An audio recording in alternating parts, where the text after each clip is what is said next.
What is up, everybody? Welcome back to another episode of the Social Media Mindset. And I'm excited for today because I have a special person. This is a realtor that I met. We met in Sherman, Texas a couple months ago. And everybody kept saying, oh, Karla is like your super fan. She is your super fan. She watches all your videos. And you know what? I just have to be honest, guys. When you're a nobody and you meet your super fan, it makes you feel super special. Karla, you're making me feel special just being on here with me today. And so I appreciate you being here. Thank you. Thank you for allowing me to be part of this. And so you're nervous and you've been having like night terrors and night sweats and all the things. Your chest is going to cave in, but we're going to have so much fun on here because here's really what I believe. You are the perfect person to come on the show because you're a realtor that is in the struggle of this every day, right? Trying to learn social media and running Facebook groups and learning to get in front of the camera. You telling your story is going to be so helpful to people. You're going to be blown away by the impact of it. Why don't you tell everybody real quick who you are?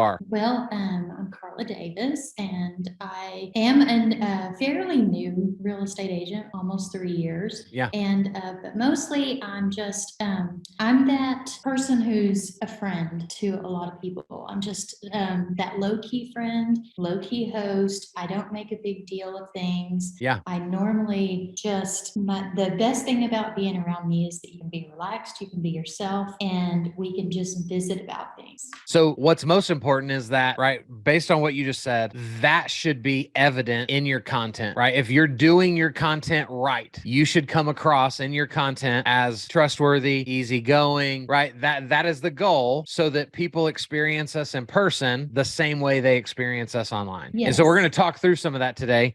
But I want to ask first, like you said, you're almost 3 years into real estate. And so what did you do prior to real estate? And for 12 years, I worked in commercial real estate as basically just a go-to office assistant. Worked with everything there, all the parts of it, property, tax management, that type of thing. And then I was a mom, and to my teenage boy, I have 3 kids, and Wow. when my son was a teenager, he's the youngest, and when he was a teenager, I got to stay home and just experience his teenage years, and that was pretty amazing. During that time, I started a ladies' coffee in my home, and I would have ladies come over every Thursday morning. I had coffee at my house, and sometimes I sat by myself because nobody showed up, and sometimes I would have 20 ladies in my kitchen having coffee, and I loved every bit of it. I loved the times when nobody showed up because then there was 4 hours set aside for me just to hang out and do nothing. And sure. I mean, it was my time.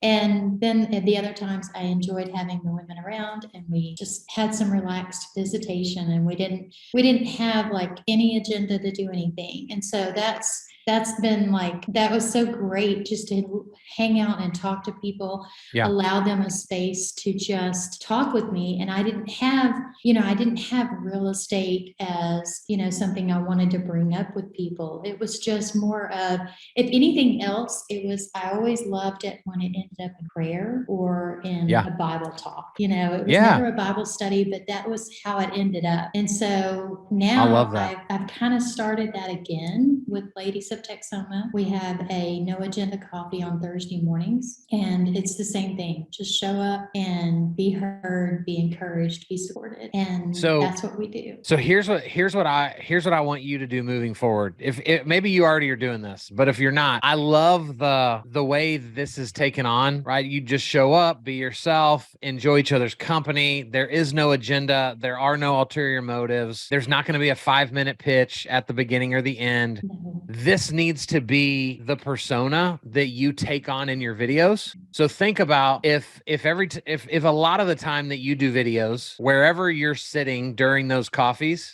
that's where you're sitting. You have a cup of coffee in your hand. And so now when you start doing educational videos for real estate, you're taking on the persona of Karla at coffee with her friends. Okay. You can sip the coffee during the video, right? I truly want to feel like like I'm having coffee with you while you're educating me. Does that make sense? That sounds great. It sounds a lot Because more relaxed. it should be super relaxed, right? One of the things that I've been super proud of about my book so far is most of the feedback I'm getting from people is, man, I feel like you're sitting next to me when I read it. Like I can hear you reading this book to me. That's a great feeling. If you can invoke that feeling in someone, that's amazing. Absolutely. Right. And so you can do this with your videos moving forward, taking on the feeling of we're just having coffee. I couldn't make coffee this week, but oh, look, there's Karla sitting in the same room that I'm used to seeing her in her home, sipping her coffee. And now you don't have to feel like you're selling anything to anybody. You're just educating your friends as if they ask you that question sitting together. That sounds great.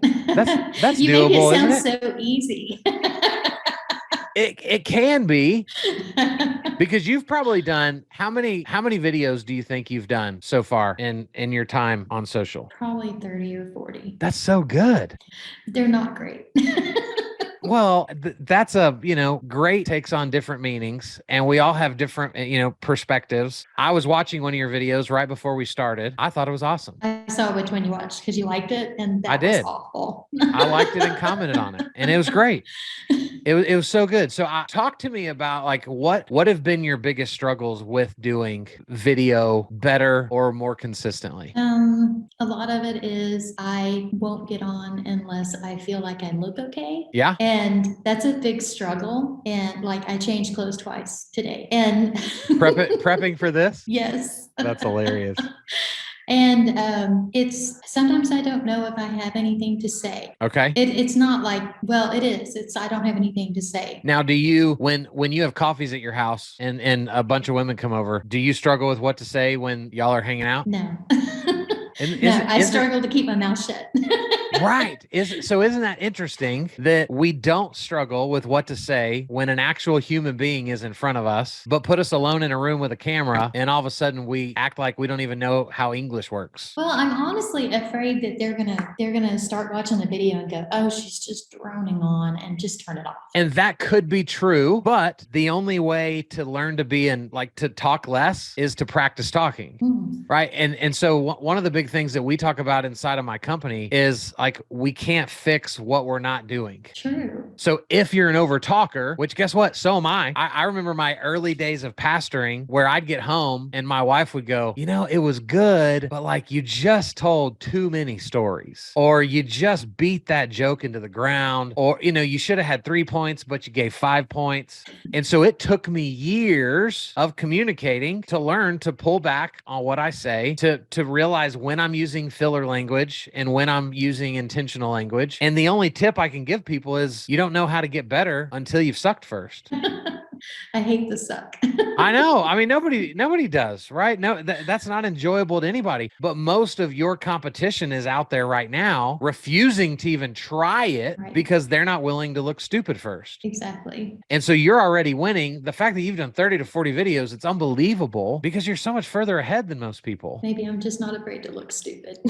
You're better at it than most people, right? The fact that you're putting in the work. And if we can get you to truly feel on camera like you do at coffee with your friends, right now you're just showing up, having conversations. I think sometimes we put pressure on ourselves to have to sell. And so now there's extra pressure on, well, what am I going to say to sell something to somebody? I think most of my pressure is I never want to put pressure to sell. Yeah. So I never mention it. Yeah. So it's hard for me to even do a video mentioning real estate because I don't want that salesy pressure vibe. Okay. I struggle with the same thing. I have friends that literally still don't know what my companies do because I don't talk about it very often on camera. And what I'm learning is like I'm robbing people of a really great opportunity by not telling them what I do. I happen to agree because I know you're a coach. That's about all I know. And see, that's the least of what I do. I get it. Right. And which means know. I suck at marketing myself. I'm great at teaching everybody else what to do, but I'm horrible at doing it for myself because, again, much like you,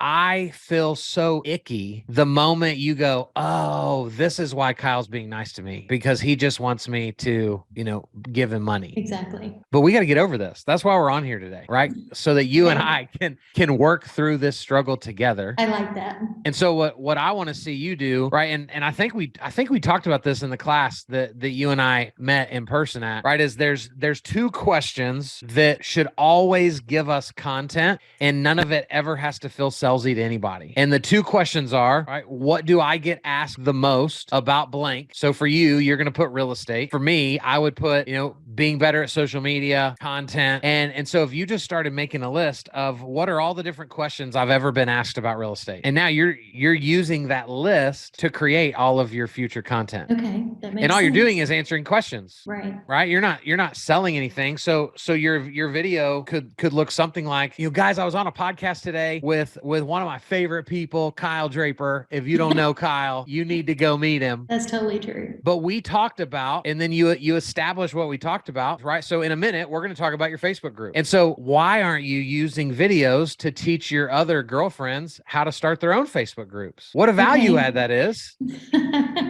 That would help all of your friends potentially sell more of whatever it is that they sell by creating value. Yes.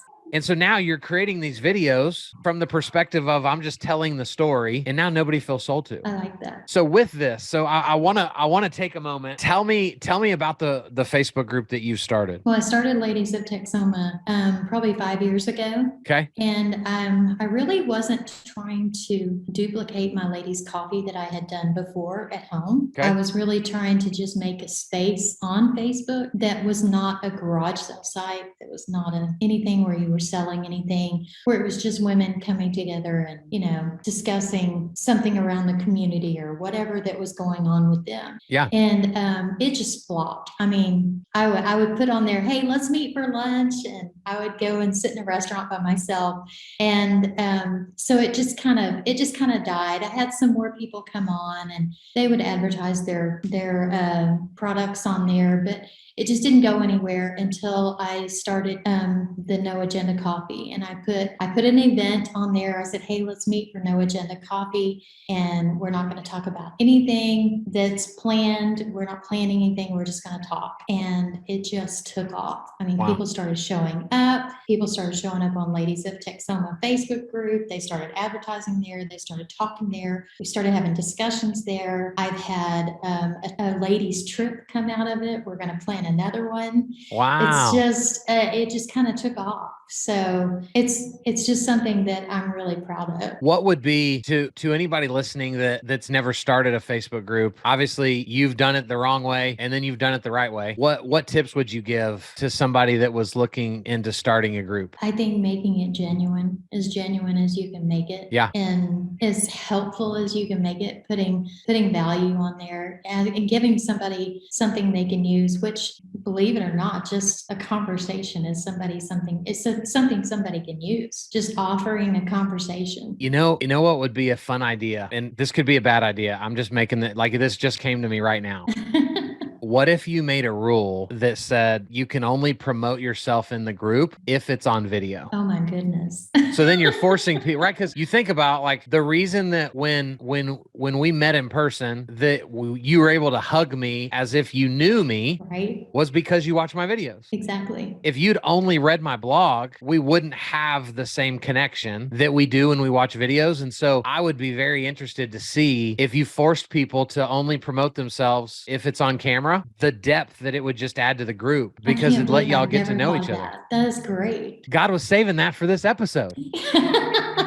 I love that. But then you also have to be a stickler. And when they don't use video, you have to, like, delete the post as fast as possible. I can do that. Because if it's not policed, then it won't actually happen. Mm-hmm. But what an awesome value add. It's been kind of one of the things that I have done with that group. It's a public group, even though it's a ladies group. Yeah. And I have allowed them to advertise. And we've never had too much until lately. Lately, we've had too many advertising posts.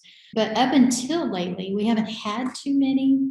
We've had more discussion, and we've had a couple of people bring up the fact that, hey, there's some guys in this group. And I'm like, it's okay. It's a public group. Anybody can be in it, but it's designed for women. You need to kick those guys out. Get them out of there.